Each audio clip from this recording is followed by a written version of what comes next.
Hello all and welcome to our channel Holistic Facts. Prelims prime व्हिडिओजमध्ये आज आपण victory डेबद्दल बघूयात. तर रिसेंटली म्हणजेच 24 जूनलाच विक्ट्री डे सेलिब्रेट करण्यात आला होता रशियामध्ये विथ अ मिलिटरी परेड. तर का सेलिब्रेट केला जातो हा दिवस? तर it marks the end of World war 2 and the victory of ॲलाइड forces in 1945. Allied फोर्सेसला विक्ट्री मिळाली होती ओव्हर ॲक्सिस फोर्सेस इन 1945. त्या दिवसाला मार्क करतात. तर टर्न ऑफ इव्हेंट्स असे होते की 30 एप्रिलला हिटलर हॅड शॉट हिमसेल्फ आणि 7 May German troops surrender which was formally accepted the next day and came into effect on 9th May. त्यामुळे 9th May सेलिब्रेट केला जातो. काही बाकी युरोपियन कंट्रीजमध्ये it is celebrated on 8th May आणि त्याला victory in Europe day पण म्हणतात. आणि हा टाईम डिफरन्स मोस्टली याच्यामुळे आहे कारण रात्री 11 वाजता it was about to come into effect right May 8ला. बट टाईम डिफरन्स असल्यामुळे इकडे ब्रिटनमध्ये आणि रशियामध्ये टाईम डिफरन्स असल्यामुळे एक दिवसाचा फरक पडतो. पण ते तितकं इम्पॉर्टंट नाही, फक्त तारखा लक्षात ठेवा. अँड 24 जूनसुद्धा USSRसाठी खूप इम्पॉर्टंट डे होता. का? कारण after winning the war and having its own victory day on May 9th, Stalin और Joseph Stalin, erstwhile president of USSR, wanted to commemorate the victory with a military parade. आणि म्हणून जून 24ला सगळ्यात पहिली victory military parade जी होती ती carry out करण्यात आली होती. ठीक आहे, for victory over Germany in the Great Patriotic War. त्यानंतर वर्ल्ड वॉर 2बद्दल आपण काही थोडेसे फॅक्ट्स बघून घेऊया कारण हिस्ट्रीमधला हा एक खूप इम्पॉर्टंट भाग आहे राईट. तर टाईम पिरियड असा होता 1 सप्टेंबर 1939 टू 2 सप्टेंबर 1945 पर्यंत हा war it was carried out. आणि it started when Germany invaded Poland. ठीक आहे, पोलंडला जर्मनीने इन्व्हेड केलं. आणि आपल्याला माहिती आहे की ब्रिटन आणि फ्रान्सला युरोप एरियामध्ये कोणाचीही हेजेमोनी नको होती. त्यामुळे दे वर ऑफ ॲन ओपिनियन की कोणत्याही पॉवरला जास्त राईज करू नाही द्यायचं आहे, इन्व्हेड करू नाही द्यायचं आहे. आता टेरिटोरियल ॲम्बिशन्स युरोपमध्ये जास्त वाढवायचे नाही आहेत. तर जसंच पोलंडला जर्मनीने इन्व्हेड केलं, प्लस वर्ल्ड वॉर 1मध्ये सुद्धा आपल्याला माहिती आहे की जर्मनीच्या अगेन्स्ट होते ब्रिटन आणि फ्रान्स. ठीक आहे, त्यामुळे जर्मनीने पोलंड इन्व्हेड केल्याबरोबर हा वॉर जो आहे तो डिक्लेअर झाला. त्यानंतर पार्टिसिपंट्स कोण कोण होते? तर मेन जे लीडर्स होते ठीक आहे या वॉरमध्ये ते होते ॲक्सिस पॉवर्स आणि ॲलाइड पॉवर्स. तर ॲक्सिस पॉवर्समध्ये जर्मनी, इटली आणि जपान, आणि ॲलाइजमध्ये France, Great Britain, United States आणि Soviet Union. But other than that war throughout the world it was fought right.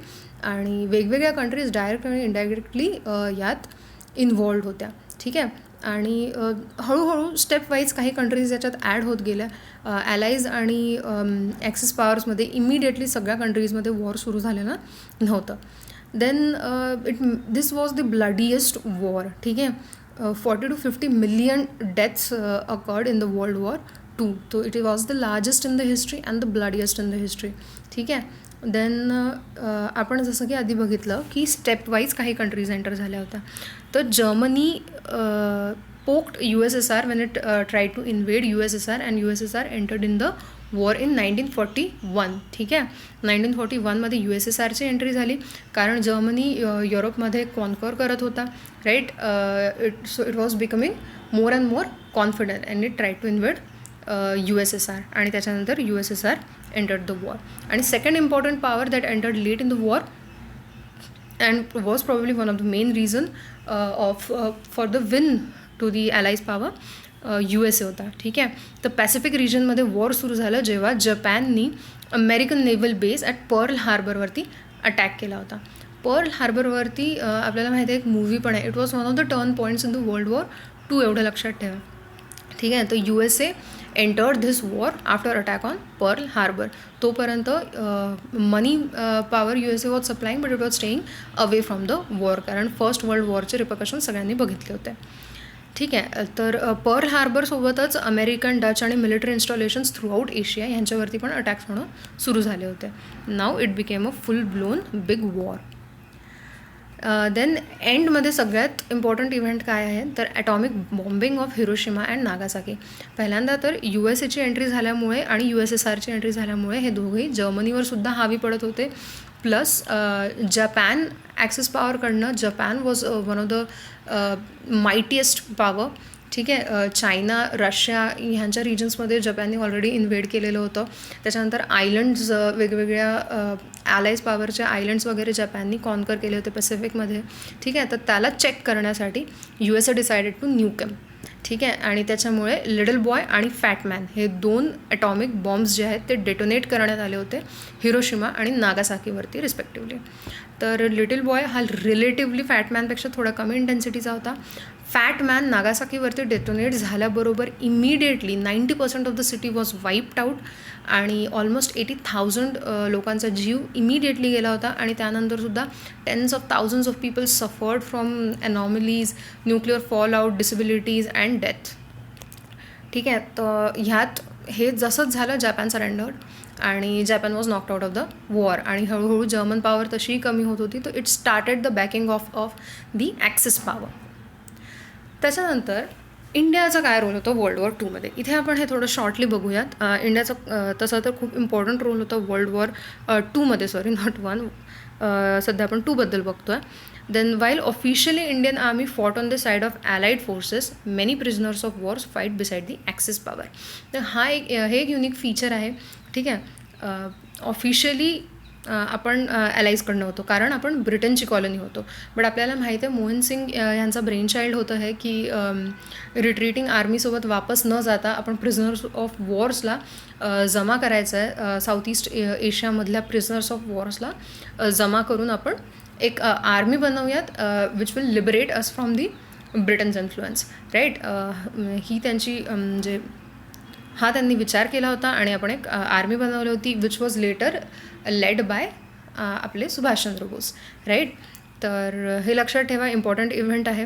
ठीक आहे. तर तसं बघितलं गेलं तर आपण दोन्ही साईडकडनं हे वॉर लढलं होतं.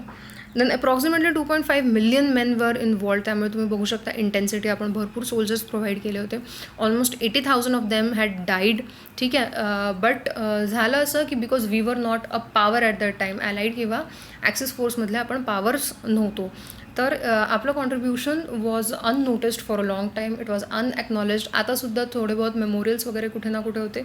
But we couldn't leverage our contribution in this particular war. एकतर आपण कॉलनीसुद्धा होतो आणि दुसऱ्यांदा इंटरनल कॉन्फ्लिक्ट्स आणि इंटरनल मॅटर्स इतके सुरू होते त्यावेळेला की we couldn't focus on the gains that we could have made due to this contribution. आपल्याला माहिती आहे की जसंच वर्ल्ड वॉर 2 संपलं, path for our freedom also was opened. ठीक आहे. आणि मोस्ट नोटेबल कॉन्ट्रीब्युशन्स आपले कुठल्या रिजनमध्ये होते तर नॉर्थ आफ्रिका, इटली आणि बर्मा. आणि हे पण इम्पॉर्टंट आहे इथे की वर्ल्ड वॉर 2मध्ये इंडियन सोल्जर्सला आणि इंडियाला इन्व्हॉल्व केलं होतं ब्रिटननी विदाउट आर कन्सेंट. ठीक आहे. Without the consent of our political leader or our leaders who are part of the government. त्यामुळे त्याच्यानंतर गव्हर्नमेंटचा सपोर्ट मतलब ऑलरेडी वॉरमध्ये एंटर केल्यानंतर गव्हर्नमेंटचा सपोर्ट घेण्यासाठी वेगवेगळे मिशन्स पाठवले आले होते. त्यापैकी क्रिप्स मिशन आपल्याला माहिती आहे खूप इम्पॉर्टंट मिशन आहे. 1941मध्ये आलं होतं अराउंड. आणि आपल्याला ॲक्सेप्टेड नव्हत्या ह्या गोष्टी. त्याच्यामुळे आपण नंतर क्विट इंडिया मूव्हमेंट वगैरे केली होती. 1943मध्ये लक्षात ठेवा की सुभाषचंद्र बोस ही लेड INA आणि अंदमान निकोबार साईडला आले होते. राईट. जॅपनीजनी अंदमान निकोबार आयलंड INAला दिलं होतं. त्याच्यानंतर नॉर्थ ईस्टमधून मणिपूर वगैरे साईडनी आपण अटॅक केलेला ब्रिटन गव्हर्नमेंटवरती. या सगळ्या गोष्टी ह्याच टाईम पिरियडमध्ये झालेल्या आहेत, एवढं लक्षात ठेवा. आणि माझ्यामध्ये प्रिलिम्स पॉईंट ऑफ व्ह्यूनी हे तुम्ही लक्षात ठेवलं तरीसुद्धा तुमचे वर्ल्ड वॉर 2चे काही क्वेश्चन्स सॉल्व्ह होऊन जातील. ठीक आहे. आणि आय होप आजचा तुम्हाला व्हिडिओ आवडला असेल. आणि जर आवडला आहे तर प्लीज लाईक, शेअर आणि सबस्क्राईब करा आणि पाहत राहा होलिस्टिक फॅक्ट्स. थँक्यू.